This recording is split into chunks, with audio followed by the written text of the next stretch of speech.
All right. Hello, everyone. I am Dr. Hailey Nelson. I am a pediatrician. I'm Dr. California America 2021, and I am joining you from Fresno, California. We are expecting a heat wave this weekend. It is going to be hot. So we're here to talk about open water safety. We've joined you before, and you can see our past episode about pool safety, but today we're talking about open water.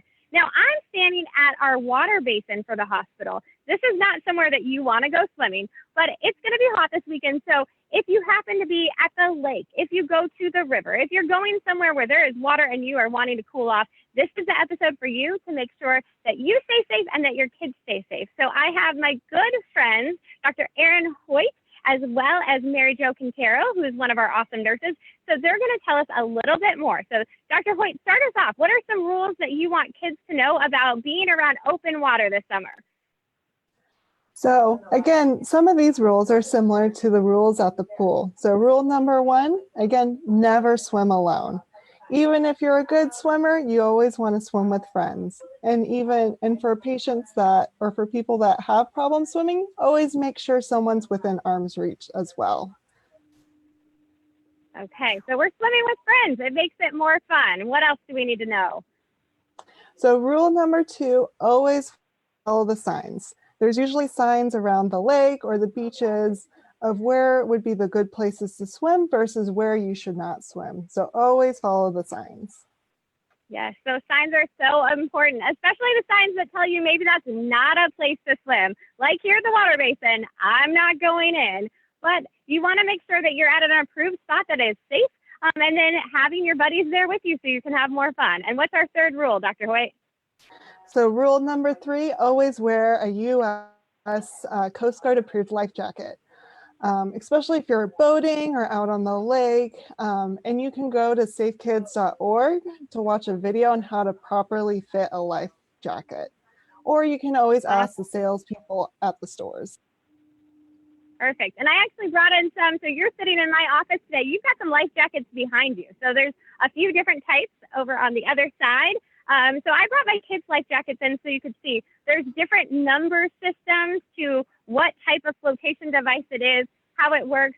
So that's your kind of traditional life jacket. That one's called like the puddle jumper. And so what class it is, how it works, how it protects. And the puddle jumper that's there actually even came with a book. So it's a brand new one and has the book attached. And so it has helpful information. So asking at the store, really getting the right size for your children, for how much they weigh, and that you're getting the right type of flotation to help them. So that, again, we want that touch supervision, but we also want to help keep your child buoyant so that you can grab them. So it's a combination of both things. So important stuff. Thank you so much. Now, Mary Jo, what things do you want to be able to share with patients and families today? Well, the first thing, actually, I want to comment on the puddle jumper. One of the things that we talk about is there are different types of life jackets, and they're specific for the water that you're going to be in. So, for example, that puddle jumper is a type 5, and it is not meant for open bodies of water. And it's not really something that we like in swimming pools either. So really, really being careful and mindful about understanding how life jackets work and the correct one for the body of water, in addition to the correct weight and style for your family member, is critical as well. However, specific to swimming safely in open bodies of water, when we compare them to swimming pools, there are a couple of differences that we want to talk about.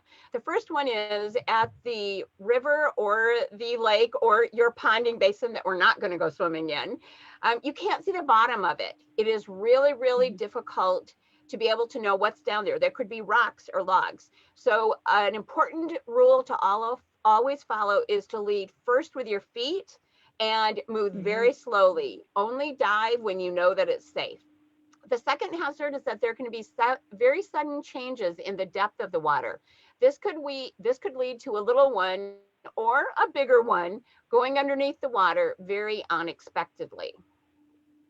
Sure. I certainly have been at the lake where you're walking along, you're like, oh, it's shallow, this is nice. And then whoop, off you go. And so that's really where keeping those toddlers who have no fear keeping them close at hand because they will just walk off and you don't know. So really that visibility piece and then not knowing the depth. So leading with your feet. I love it. What else should we know?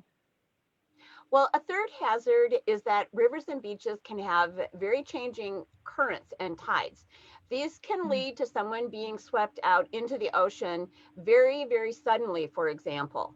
And this is again why we never swim alone in any body of water, no matter our age or our ability to swim. Another hazard I wanted to point out is the temperature of the water itself. Open waters can be much cooler than that in a swimming pool. So even when it's as hot as it is and going to get for our Fresno summers, remembering to bring various layers for when you get out of the water is important because it will get cooler. Yeah, definitely. So that temperature difference too can really hit in where it's so hot and you go in the water and you cool off and then you climb back out. And so kind of planning ahead. So the layers, having your buddy system, which Dr. Hoyt loves. So we are buddies and we are going to go enjoy the water together. And then being very mindful of, I mean, this water here is murky. So you don't really know what's down there. And that might be the case depending on where you're at. So those are all good tips. Now, Dr. Hoyt, was there anything else that I've skipped over that you wanted to chime in and add for our friends today?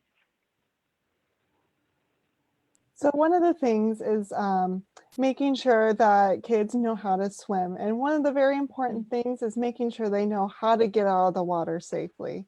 So being able to go under the water and find their way back up to the surface and then orient themselves to wherever the boat is or wherever the shoreline is and be able to move forward as well and pull themselves out is very important.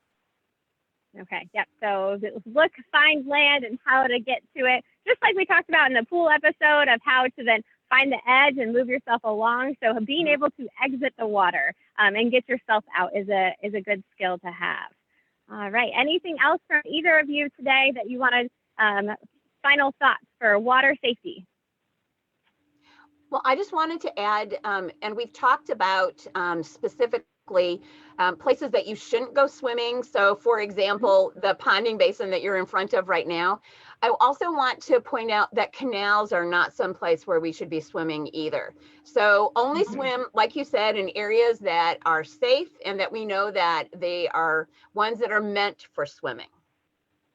Perfect. Yes. Thank you. Good reminder. So those safe areas that are approved for swimming, following the signs, having the buddy system, and then paying attention to your flotation device for your little ones, that it is Coast Guard approved and appropriate for the water that you are in. So that's a wrap for today. Thank you everyone for joining me out here at the Ponding Basin. I hope you all stay cool this summer.